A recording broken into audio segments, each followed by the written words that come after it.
let's evaluate. So in this section, we're going to go over a checklist and a few ways to make sure we're strategically picking segments and target markets. So let's stop and think for a moment. What are our goals? Our goals will determine what makes a good marketing decision for us. So remember this table from our marketing strategy chapter 2. Ultimately, the segments you use and the target market you pick should contribute to a strong fit between our organization and the external environment. So good segmentation should help us with market opportunities. Now let's take a look at some key criteria that's common to evaluating our segmentation strategies. Remember, our goal is a segment that can help us make good marketing decisions that will lead to outcomes like profit, sales, or whichever. So number one, big thing, organizational compatibility, like our chart. Your business mission and goals. This will aid your long-term interests. Ease of use. Is it internally? Can your organization team understand and plan with the segment? Next, your ability to actually serve these customers. May not be worth it if you have little value to give or few skills to serve. What about the profit potential of the segment? Again, are they identifiable, accessible, and responsive to your mix? Are they large enough market size? Are they able and willing to pay? What's their growth rate or replacement rate? Is the profit sustainable? Is our strategy going to be more of a quick run and go, or is it going to be long term? What about lifetime value? It may vary where they start small but spend more per year over the lifetime of the relationship.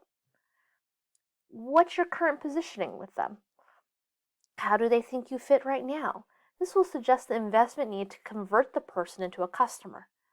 You'll need to incur more costs to usually convert someone who doesn't know who you are, or worse, doesn't like you or thinks you're unsuitable to start.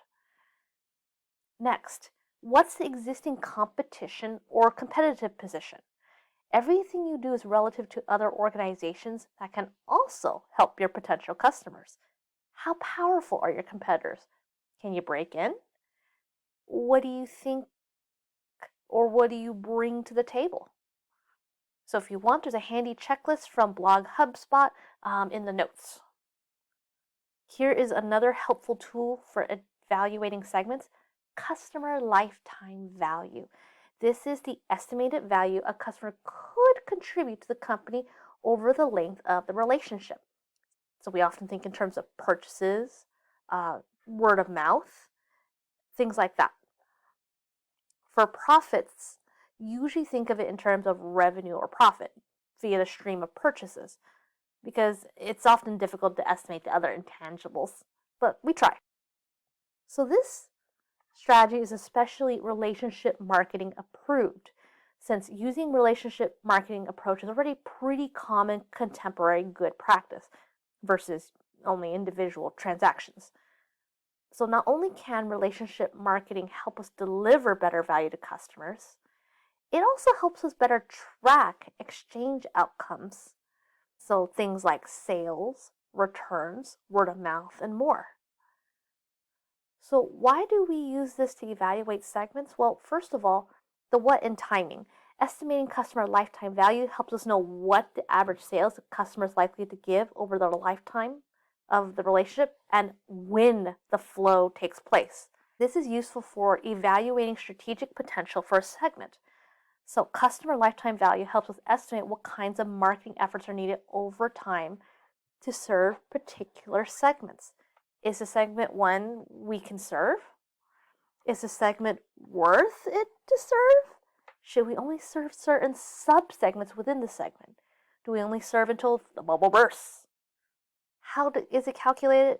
Well, I have a separate slide deck for how to calculate it. Lots of great resources online as well, many which can give you more industry-specific considerations.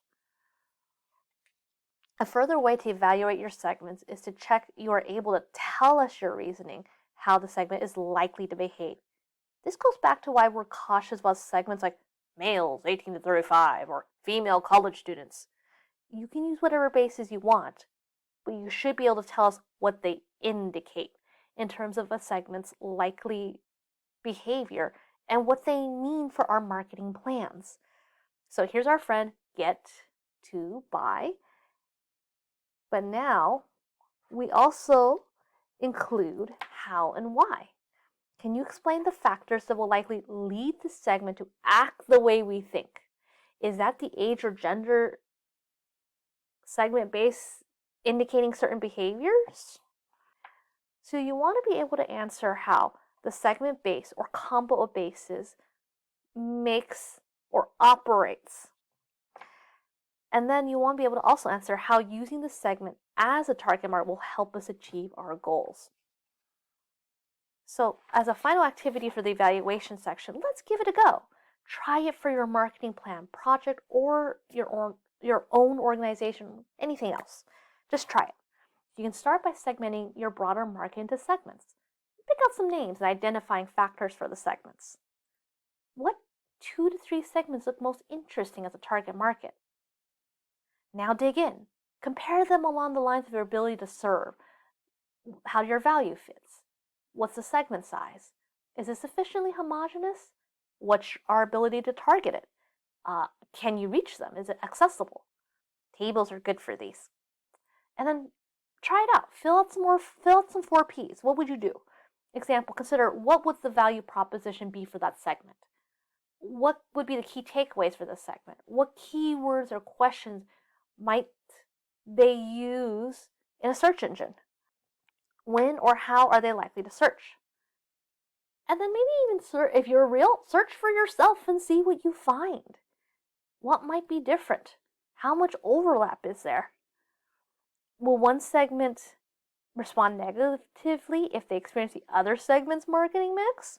So here's an example. I typed in Minecraft modding class. I next added near me based on autocomplete suggestion when my first attempt included remote online class providers. Due to my past search behavior, time, and device used, the search engine sorted and prioritized results for youth classes, summer camps, and I like to say concerned parent wants something educational. And then I think something like one of the household members has stronger coding knowledge. The nicer options organized classes by blocks and easily took you to a scheduling grid. Each included a video of the coding platforms the students would learn and descriptions for both the class and camp. So go ahead and I want you to give yours a go. What are ways you can segment your market? Any handy labels that provide clarity? Any geographic, regional considerations, since search engines can see where your device is accessing internet? What factors seem most important for your organization and who you select? Do you need to grow fast? Is this something that you're the entrepreneur, so you'd prefer a few good, steady clients and then build your future business empire from there? So go ahead and do your own and see what you make. The next slide section, we'll talk positioning. So wherever you are and however you're doing, I hope you're doing very well and that you're all taking care out there.